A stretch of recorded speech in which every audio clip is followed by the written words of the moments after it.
Hello everyone, कैसे हैं आप सभी। Welcome to the learning TV. Hope करता हूं आप सभी अच्छे होंगे। सो स्टूडेंट्स, आज मैं आपके लिए लेकर आया हूं कुछ इंपॉर्टेंट एमसीक्यूज सीटेट 2023 के लिए, जो कि रिलेटेड है सीडीपी से। मैं आपके लिए कल जो लेकर आया था सेशन 1 में, मैंने 8 एमसीक्यूज डिस्कस किए थे। तो और जो है इसी तरह के इंपॉर्टेंट एमसीक्यूज वो मैं इस वीडियो में डिस्कस करने वाला हूं। आई होप आपको पिछला वीडियो काफी अच्छा लगा होगा। उसमें आपको काफी चीजें देखने को मिली होंगी, किस किस तरह के ट्रिकी क्वेश्चंस और ट्रिकी एमसीक्यूज आपको देखने को मिल सकते हैं सीटेट 2023 के एग्जाम में।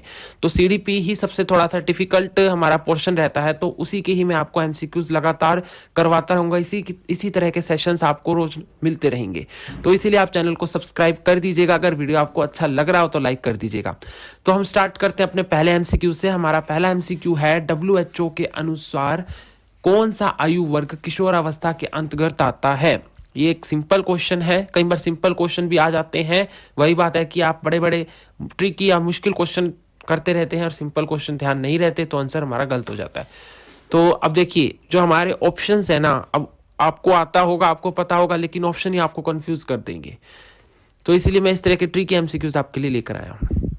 WHO के अनुसार कौन सा आयु वर्ग किशोर अवस्था के अंतर्गत आता है। इसमें ऑप्शन नंबर ए है 11 से 18 वर्ष, ऑप्शन नंबर बी है 10 से 18 वर्ष, सी है 12 से 19 वर्ष और डी है 10 से 19 वर्ष। तो इसका जो सही आंसर रहेगा वो रहेगा ऑप्शन नंबर डी, 10 से 19 वर्ष। अब देखिए, इसमें ट्रिक क्या है। ट्रिक ये है, मतलब जो आंसर आपका गलत हो जाए, जो क्वेश्चन पेपर सेट करता है एग्जामिनर, उसकी तरफ से ट्रिक ये है कि उसने जो ये डाले हैं मिलते जुलते डाल रखे हैं। जैसे 10 से 18 डाल दिए तो 11 से 18 मिलेगा, अगर 12 से 19 डाल दिए तो 10 से 19 मिलेगा। तो आप पूरी तरह से कंफ्यूज हो जाओगे कि सही आंसर है कौन सा। या हो सकता है कि आपको यहाँ 11 से 19 मिल जाता, तो आप 10, 18 और 11 में कंफ्यूज हो जाते हो सकता है आपको लास्ट का 19 याद हो, आप 11, 19 करके आ जाए। तो इसीलिए ये एमसीक्यूज मैं आपके लिए लेकर आया हूँ। तो इसका जो सही आंसर रहेगा वो रहेगा ऑप्शन नंबर डी, 10 से 19 वर्ष की जो आयु होती है WHO के अनुसार, वो वर्ग हमारा किशोरावस्था के अंतर्गत आता है। हमारा अगला क्वेश्चन है, शैशवावस्था की पहले की अवस्था को क्या कहते हैं। मतलब शैशवावस्था की जो अवस्था है उससे जो पहले की अवस्था होती है एक और, उसको हम क्या कहते हैं। हमारे ऑप्शंस हैं, पहला ऑप्शन है प्रसव पूर्व अवस्था, बी है बाल्यावस्था, सी है पूर्ण अवस्था और डी है किशोर अवस्था।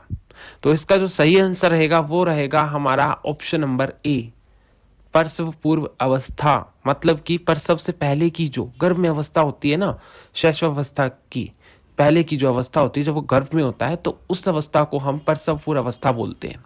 राइट। हमारा नेक्स्ट क्वेश्चन है, शैशवावस्था का कार्यकाल कितना होता है। अब हमें क्या है, इसमें शैशवावस्था का कार्यकाल बताना है। तो पहला ऑप्शन है 0 से 5 वर्ष, फिर है 0 से 1.5 वर्ष, फिर है 0 से 2 वर्ष, फिर है 0 से 2.5 वर्ष। अब देखिए, जो शैशवावस्था होती है वो आपको ध्यान होना चाहिए कि कितनी होती है। तो 0 से 5 वर्ष जो है, 5 वर्ष का यहाँ पर कोई भी है ही नहीं तुक, तो इसलिए ये ऑप्शन तो हो ही नहीं सकता। 0 से 1.5 वर्ष भी नहीं है। इसका जो सही आंसर है ना वो है ऑप्शन नंबर सी, 0 से 2 वर्ष। जो 0 से 2 वर्ष की आयु होती है वही हमारी शैशवावस्था का कार्यकाल होता है। ओके। हमारा नेक्स्ट क्वेश्चन है, टोली अवस्था किसके अंतर्गत आती है। टोली अवस्था किसके अंतर्गत आती है। हमारा पहला ऑप्शन है प्रसव पूर्व अवस्था, दूसरा उत्तर बाल्यावस्था, तीसरा पूर्ण अवस्था और चौथा ऑप्शन है किशोरावस्था। तो ये थोड़ा सा हटके क्वेश्चन है, थोड़ा आपको ध्यान रखना पड़ेगा। जो इसका सही आंसर है ना वो है ऑप्शन नंबर बी, उत्तर बाल्यावस्था। जो उत्तर बाल्यावस्था है वो जो है टोली अवस्था, उसी के अंतर्गत आती है। ओके। हमारा नेक्स्ट क्वेश्चन है, ऐसी कौन सी चीज है जो विकास के लिए पूर्व बाल्यावस्था है। ऐसी कौन सी चीज है जो विकास के लिए, मतलब कोई भी विकास कर रहे हो रहा है उसके लिए जो पूर्व बाल्यावस्था है। ऑप्शन नंबर ए है शारीरिक विकास, बी है भाषा, सी है नैतिक मूल्य और डी इनमें से कोई भी नहीं। देखो, जो विकास के लिए पूर्व जो बाल्यावस्था है, पूर्व है, वो जो ऐसी चीजें कई सारी हैं, इनमें से जो चीज है वो है भाषा। ऑप्शन नंबर बी इसका करेक्ट आंसर है। ऑप्शन नंबर बी इसका करेक्ट आंसर है कि भाषा एक ऐसी चीज है जो विकास के लिए पूर्व बाल्यावस्था है। हमारा नेक्स्ट क्वेश्चन है, क्या वृद्धि का मापन सही से किया जा सकता है। अगर किसी भी बंदे की वृद्धि हो रही है तो उसका हम माप सकते हैं। Yes, correct. हाँ, इसका आंसर आएगा हाँ, हम उसको माप सकते हैं। ठीक है, हम वृद्धि को माप सकते हैं। उसके बाद हमारा अगला क्वेश्चन है, प्रक्रियात्मक परिवर्तन वृद्धि में शामिल है या व्यापक में शामिल है। जो प्रक्रियात्मक परिवर्तन है वो वृद्धि में शामिल है या फिर व्यापक में शामिल है, तो इन दो में से ही हमको बताना है। तो इसका जो आंसर आएगा, इसका आंसर जो सही है वो है व्यापक में। जो प्रक्रियात्मक परिवर्तन होता है वो हमारा किस में शामिल होता है, व्यापक में शामिल होता है। हमारा लास्ट क्वेश्चन है, संरचनात्मक परिवर्तन वृद्धि में शामिल है या व्यापक में शामिल है। अब देखो दो तरह के क्वेश्चन है, प्रक्रियात्मक परिवर्तन में भी दो ही ऑप्शन सेम दिए हुए हैं और संरचनात्मक परिवर्तन में भी दो ऑप्शन सेम दे रखे हैं। तो जाहिर सी बात है इसका आंसर कुछ अलग हो सकता है या सेम भी हो सकता है। तो क्या पता दोनों चीजें सेम हो, तो आप मुझे इसका आंसर कमेंट करके जरूर बताएंगे। मैंने पिछले सेशन में भी आखिरी क्वेश्चन आपके लिए छोड़ा था, तो अभी तक मुझे कोई रिप्लाई नहीं आया है, तो मैं आपको बता देता हूं। मैंने कहा था कि अगले सेशन में मैं बताऊंगा आंसर।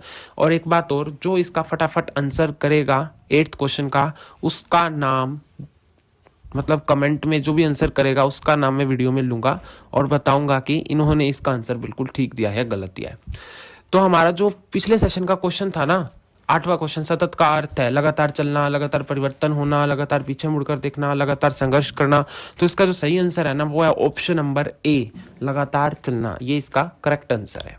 ओके स्टूडेंट, तो इस वाले क्वेश्चन का जो सेशन नंबर 2 का 8वां क्वेश्चन है, इसका आंसर आप मुझे कमेंट में बताएंगे और कमेंट में जैसे ही बताएंगे अगले सेशन में उसका नाम मैं जरूर यहाँ पर वीडियो में लूंगा। आई होप आपको ये वीडियो पसंद आई होगी, आपको ये एमसीक्यूज करने में थोड़ा थोड़ा मजा आ रहा होगा, क्योंकि आपकी क्या है, रिवीजन हो रही है। जिन्होंने पहले इस चीज को पढ़ रखा है तो उनकी एक तरह से रिवीजन होती है, और जिन्होंने नहीं भी पढ़ रखा तो अगर वो एमसीक्यूज ये वाले कर लेंगे तो ज्यादा उनको मेहनत करने की जरूरत है नहीं। ओके स्टूडेंट, अगर वीडियो पसंद आई हो ना तो लाइक कर देना, इसी तरह के लेक्चर्स के लिए चैनल को सब्सक्राइब कर लेना। थैंक यू फॉर वॉचिंग मी, मिलते हैं एक बार फिर से नए लेक्चर में।